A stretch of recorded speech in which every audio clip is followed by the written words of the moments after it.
Não foi dessa vez nação, o Flamengo tropeçou nas próprias pernas nesse Mundial. Separei aqui para vocês um trecho do programa Bate Pronto da Jovem Pan, onde o Mauro César fala sobre o que ele acha do Flamengo atual. Vamos ouvir as análises e fazer os comentários ao final, lembrando que o link vai estar na descrição e os direitos autorais deles são do Grupo Jovem Pan. Mauro César Pereira, quem é o maior culpado ou quais são os maiores culpados? E já te fazendo uma pergunta, o Vitor Pereira sempre ele diz na coletiva, eu não tenho tempo de botar o meu padrão de jogo. Então não é uma falha da diretoria que coloca um treinador para uma competição que é o Mundial, eu sei que você não valoriza tanto, mas a torcida valoriza, ganhar de um Real Madrid, tentar um Mundial, sabendo que esse treinador não vai ter o tempo que ele diz que ele precisa, não era melhor deixar o Dorival até aqui, pelo menos, e depois disso, se não estiver satisfeito, a começar uma temporada com outro treinador? Porque o Vitor Pereira, ele deixar claro que o erro é da diretoria. Eu tô aqui, mas eu não tenho tempo para dar um padrão de jogo pro meu time, pro Mundial de Clubes. Eu penso assim, sobre o jogo, rapidamente, eu acho que o segundo pênalti não foi pênalti, acho que o Vitor já dobra o pé antes de ter contato com o Gerson, consequentemente a expulsão acho que prejudicou o Flamengo. O pênalti do Mateuzinho foi claro, eu acho que aí para mim é o grande erro do Vitor Pereira, você num jogo tratado com essa importância, porque é dada uma importância muito grande. O que eu penso é o que eu penso. Eu acho que a Libertadores, eu sempre falo isso. Tá falando que o Flamengo perdeu. Vai buscar lá em 2000 bolinha o que eu falo, sempre falei. Para mim, o mais importante é ganhar a Libertadores. Por quê? Porque os caras da Europa não dão tanta importância, o torneio tecnicamente é fraco, os adversários... Tem um time da Nova Zelândia todo ano que é uma porcaria, né? Então, assim, eu acho que o importante é ganhar dentro do nosso terreno aqui, dentro da nossa realidade, que é a realidade sul-americana. E o mesmo vale para outros continentes. Mas, enfim, essa é só uma opinião. Isso é irrelevante no contexto em que a torcida e a imprensa tratam como algo muito importante. Então, se é importante para o torcedor, não dá para escalar Mateuzinho, que foi reserva do Rodinei o ano inteiro. O cara consegue ser reserva do Rodinei, reservaço, o ano inteiro, não pode jogar esse jogo. Tem que jogar o Varela. Que o Varela não é bom. O Varela é um jogador mais experiente, jogou Copa do Mundo, jogou no futebol internacional, marca melhor. E ele errou. Mas ele errou por quê? Ele queria um Mateuzinho para ter jogada de fundo pela direita, porque ele não tem jogador de velocidade do meio para frente, pelos lados do campo, então ele apelou para quê? Vou botar laterais que agridem mais. Então ele partiu para o Mateuzinho e para o Ayrton Lucas. O Ayrton Lucas é diferente, é outro nível de jogador, muito melhor do que o Mateuzinho. E o Mateuzinho, muito fraco defensivamente, fez um pênalti tolo que condicionou o jogo de fato. Mas o Flamengo ainda conseguiu empatar, e aí tem esse pênalti que eu acho que, de fato, a arbitragem, ela reclamou. Ela prejudicou o Flamengo. Até o jogador do Al-Hilal, né, Mauro? Ele bota a mão no rosto. Ele só sente a falta do Davi Luiz. Pois é. Ele não bota a mão no tornozelo. Vendo com o Gacimba, depois vendo... Ele já vai com o pé mesmo, já dobrado. Sim, já estava dobrado. Tava dobrado. O Vitor tinha dobrado o pé. Mas, enfim, esse é um pedaço da história que eu acho que não é o mais importante num contexto de uma atuação muito ruim de um time do Flamengo, que já vem jogando mal desde setembro. A última grande atuação do Flamengo, as últimas grandes atuações foram contra o Corinthians em Itaquera e contra o Vélez na Argentina, a última. Já contra o São Paulo na Copa do Brasil, jogou mal no Morumbi e venceu, graças ao talento individual de um outro jogador. São Paulo jogou melhor que o Flamengo naquela oportunidade. Criou várias situações, o Santos fez defesas difíceis, então ali já viu um sinal. E nas finais mesmo não jogou bem contra o Corinthians, contra o Atlético Paranaense com um homem a mais, não jogou bem. Então, eu até disse aqui que eu acho que o Dorival até mereceria a oportunidade de continuar pelos títulos que ganhou. Mas também não acho um absurdo, é uma decisão de quem está na direção. Não acho a decisão absurda. Com esse técnico, acho que eu não vou para lugar nenhum. Ele já bateu no teto, é o limite dele. Ele não vai tirar mais desse elenco. Eu quero mais. Eu tenho um elenco muito caro, eu quero que eles produzam mais. E aí você vai buscar um outro treinador, que é um treinador que eu acho que tem um repertório maior, mas leva tempo. Então, quando você toma essa decisão, eu acho que junto com a decisão, a diretoria devia dizer o seguinte, olha, tem o Mundial de Clubes, mas nós vamos começar o ano pensando na Libertadores, no Brasileiro e na Copa do Brasil. Mas como assim? Porque nós estamos no padrão. Em queda livre, o time caindo em queda, a insistência com a comissão técnica não garantiria uma recuperação, pelo contrário, a tendência era continuar ruim. Esquecemos já os jogos contra o Avaí, derrota do Maracanã, derrota para o Coritiba, quase derrota para o Juventude. Times rebaixados, ou quase rebaixados, no caso do Coritiba, os outros dois caíram. No final do Brasileiro. E os jogadores estavam descansados, porque o Dorival falava, é muito cansativo, estava jogando time B no Brasileiro, como é que está cansado? Nem contra o Palmeiras aqui ele colocou os titulares de saída, porra. Então estão cansados do quê, amigo? Não estavam cansados. Estavam todos muito bem administrados ali, com dois times se revezando. Então, já deveria no pacote já comunicar. E eu acho que é isso que eles deveriam fazer agora. Primeira coisa, está muito claro que não há legado técnico do ano passado, né? O time do ano passado não tem muito o que aproveitar. A história do Losango, que funcionou com João Gomes, Everton Ribeiro, Thiago Maia na frente do Arrascaeta, porque o Arrascaeta está completamente fora de forma. Então ele pode sim sair do time, ser barrado até, e pro banco. Até que ele se recupere. Se o Everton Ribeiro não tá bem, pode perder a posição. Mas também não tem substituto, né, Mauro? Então, ele tem que mudar a forma de jogar, talvez. E, por exemplo, o Flamengo tem um jogador de 13 milhões de euros no banco, que é o Cebolinha. Ah, o Cebolinha não joga. Qual foi a chance que teve esse rapaz do Flamengo? Só jogou com os reservas no time B. Marinho do lado, Cebolinha do outro, Lázaro do centroavante, depois o Matheus França. Ele não teve sequência de jogos assim. Cebolinha vai jogar com a Arrascaeta, com o Gabigol, com o Pedro, com o Everton Ribeiro, com parte desses caras. Com o Felipe Luiz, o Ayrton Lucas, ou com o... Não foi barato, né? Não, foi um jogador caro, mas ele também não tem sequência. O Michael, o que aconteceu com o Michael? O Michael não jogava.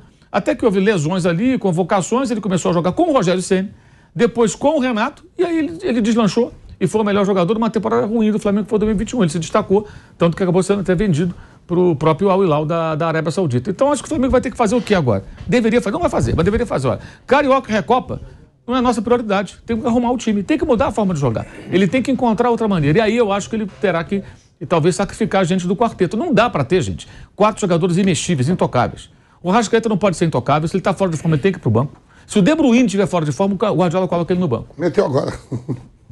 Exatamente. Tá no banco. Então também vai para o banco, se o Arrascaeta até que entra em forma. Ou vai treinar até entrar em forma, não joga. Se o Everton Ribeiro estiver mal, ele também pode ir para o banco. Eu não falo do Pedro e do Gabigol, porque eu acho que esses dois não se justificariam nesse momento. O Pedro segue fazendo o papel dele de goleador, embora tenha que participar mais do jogo sem bola. E o Gabriel é o melhor jogador do Flamengo nessa temporada. Aliás, ontem foi muito maduro, né? Um festival de perguntas rasas naquela zona mista. Que horror também o trabalho da imprensa.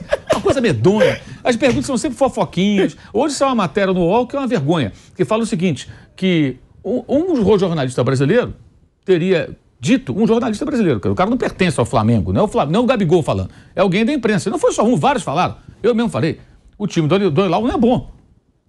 Ah, isso inflamou o vestiário. Motivou. Pelo amor de Deus. Se o Gabigol fala, o Arrascaeta fala, o time dos caras é uma porcaria. Olha o que estou falando. Eu entendo. É o adversário falando. Agora, um jornalista, a opinião de um jornalista saudita sobre o Flamengo, ou de um jornalista brasileiro sobre o Al Hilal, não pode interferir. Isso é ridículo. Isso é uma forçação de barra, na minha opinião. Não vejo matéria nenhuma aí, mas publicam essas coisas e ficam... Pegar o jornal e falar assim, ó, o Vanderlei Nogueira falou que ia botar lá para os jogadores... É a opinião do Vanderlei Nogueira, mas ele não representa o clube A, B ou C. Ele é um jornalista falando o que ele pensa. Mas, enfim, a não ser que fosse um comentário até de um ex-jogador daquele clube que virou comentarista, do caso, você falando do Corinthians. Aí eu falo, não, o Vampeta é um ídolo do Corinthians, aí até dá para entender essa forçada de barra. Dá um gancho. Dá um gancho, mas sendo basicamente uma pessoa que não tem nenhum vínculo, pode ter torcedor, o cara pode ser torcedor do clube, mas nada mais, não faz sentido. Mas as perguntas ali, né? Não, e Vitor Pereira e tal. Ele falou, gente, vamos parar, vamos crescer, né? Vamos tratar o futebol de outra maneira, falar de queda do técnico agora. Então o Gabriel tem ido muito bem. Ontem tomou um cartão meio bobo, uma recaída, né? Que ele tinha melhorado nesse quesito. Mas eu não achei que ele mereceu. Mas ele é um cara que é alvo, né? Ele tem que ter mais cuidado sempre, mais cuidado que os outros.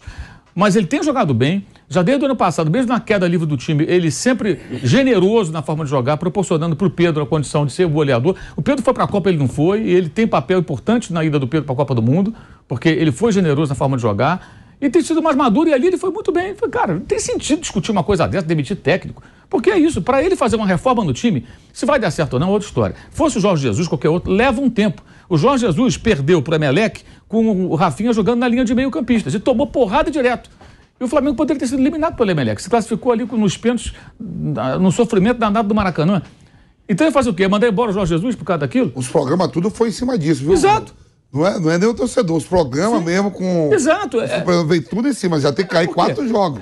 Mas é o que acontece. Não, mas eu discordo do Mauro das substituições. Eu acho que o Everton Ribeiro, ele tá bem. Ele não tá numa fase ruim. Eu tô falando dos programas que eu vi não, tudo. Não, mas eu não tô dizendo que eu não o Everton de jeito nenhum. Eu não tô dizendo que... Eu não tiraria o Everton. Eu não tô dizendo que ele tem que sair. Eu tô dizendo, se não estiver bem, ele pode sair.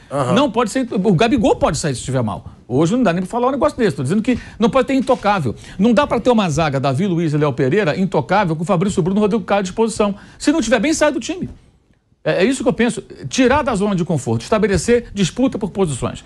Então ali tem alguns jogadores que estão encastelados e que são intocáveis. Não pode ter intocável. Para isso, o técnico tem que ter o quê? Tem que ter carta branca para trabalhar. E ele vai ter que mexer na forma de jogar do time para colocar um outro padrão de jogo, uma outra forma de atuar. Ele vai querer jogadores velozes. O Flamengo não tem jogador de velocidade no time titular. Então ele quer mais um e tem o Cebolinha que pode fazer esse papel. E aí vai sobrar alguém. Aí pode ser que sobre o Arrascaeta em algum momento. Ah, mas que absurdo. O Arrascaeta, eu fiz o levantamento outro dia, em 2019, o ano de ouro do Flamengo, ele foi substituído em mais de 50% dos jogos. Ele costumeiramente sai antes dos jogos terminarem porque ele não consegue ter um rendimento uniforme. Então isso é uma coisa que tem que ser discutida, já é um problema antigo. Então, tudo que o Flamengo pode fazer de errado agora é achar que tem que ganhar o Carioca Recopa, quando não tem que ganhar a Carioca Recopa. Do jeito que o time está, ele tem que remontar o time e pensar no que é mais importante, que é Libertadores, Brasileiro, Copa do Brasil. Ou seja, o cara vai trabalhar, vai reformular esse time, vai mexer com os jogadores. Outra matéria que eu vi hoje, jogadores acharam, não gostaram muito da saída do Dorival. Não tem que achar nada. O jogador tem que achar nada. Por que não jogaram melhor com o Dorival? Se tivesse jogado pra cacete com o Dorival, o cara não ia sair. Não jogaram porcaria nenhuma no final do ano. Perderam aqueles jogos ridículos pra Coritiba e pra Avaí, quase perdeu pro Juventude. Jogaram mal contra o Atlético Paranaense com um homem a mais todo o segundo tempo. Jogaram mal contra o Corinthians no Maracanã, embora tenha feito um jogo melhor em São Paulo. Jogaram mal contra o São Paulo quando venceram pela Copa do Brasil. Então, entre outras partidas que foram abaixo do esperado. Então, por que não jogaram mais? Se eu gostavam tanto do Dorival, poderiam ter se matado pelo Dorival, ter jogado muito mais futebol. Tem muita gente acomodada, me parece, ali. Jogadores que sabem que não serão barrados e que, quando são barrados, tem gritaria da imprensa, tem essa coisa, o meia não pode sair. Por quê? Tem times que jogam sem meio-campista clássico, jogam com pontas, jogam com um outro sistema de jogo. Qual o meia do Liverpool, campeão europeu do Klopp? Não tinha meia. Tinha 3 meio-campistas. Esse meia, esse 10, esse clássico que pega na bola, o Modric. Não tem. Não tem, nunca teve. Era um time ultra competitivo, com três demônios na frente ali, que era o trio que funcionava como... também não joga assim. O próprio City não tem esse meio. O De Bruyne não é exatamente esse jogador. Mas não é um meia desse. O Gundogan e o outro brasileiro, Não tem o que os argentinos chamam de engante, que é o 10, Riquelme, né? Aquele que pega na bola, que passa o pé na bola e tal. O Arrascaeta faz esse papel muitas vezes. Muitos times não têm esse cara. E esse jogador não é fundamental. Como um cabeça de área, tipo o João Gomes, não é fundamental. O futebol pode ser jogado de várias formas. Agora, para o técnico estabelecer uma nova maneira de jogar, vai levar um tempo. Então, vocês mandaram, não renovaram embora. Não renovaram com o Dorival. Contrataram o Vitor Pereira, podia ser o Jorge Jesus de volta, podia ser qualquer um, podia ser o Guardiola. Vai demandar um tempo. Então, a diretoria, ela erra porque ela não assume esse papel. Vai levar um tempo, a gente vai bancar esse cara aqui. Não fazem isso. É o que acontece daqui a pouquinho, manda embora e traz outro. Fica da tentativa e erro. O Palmeiras tem o Abel Ferreira desde 2020. Nesse intervalo, ele chegou, era o Domenech. 1. Saiu o Domenech, entrou o Rogério Ceni. 2. Saiu o Ceni, entrou o Renato. 3. Saiu o Renato, entrou o Paulo Souza. 4. Saiu o Paulo Souza, entrou o Dorival. 5. Saiu o Dorival, entrou o Vitor Pereira. 6. O Flamengo está no 6º técnico. Se você pegar as trajetórias de Flamengo e Palmeiras, tem muitas semelhanças nesse período, como, por exemplo, o Flamengo disputou 2 mundiais.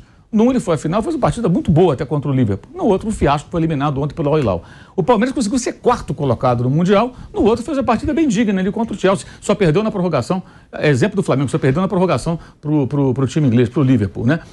O Palmeiras perdeu um paulista pro São Paulo, o Flamengo perdeu um carioca pro Fluminense. CRB na Copa do Brasil. Caiu na Copa do Brasil, o Flamengo tomou não foi da primeira forma, mas tomou uma tamancada vergonhosa também do Atlético do Alberto Valentim, dentro do Maracanã, 3-0, com o Renato Gaúcho, técnico do Flamengo. Então tem muita semelhança, só que a diferença, o Palmeiras quando tomou porrada, o Abel Ferreira, quando ele perdeu pro CRB, a Copa do Brasil, dentro de casa, foi eliminado, perdeu pro Defensa e Justiça e perdeu, assim, a Recopa Sul-Americana, Defensa e Justiça, hein? Não foi pro River Plate, o Boca Juniors, um time grande, né? Foi pro Defensa e Justiça.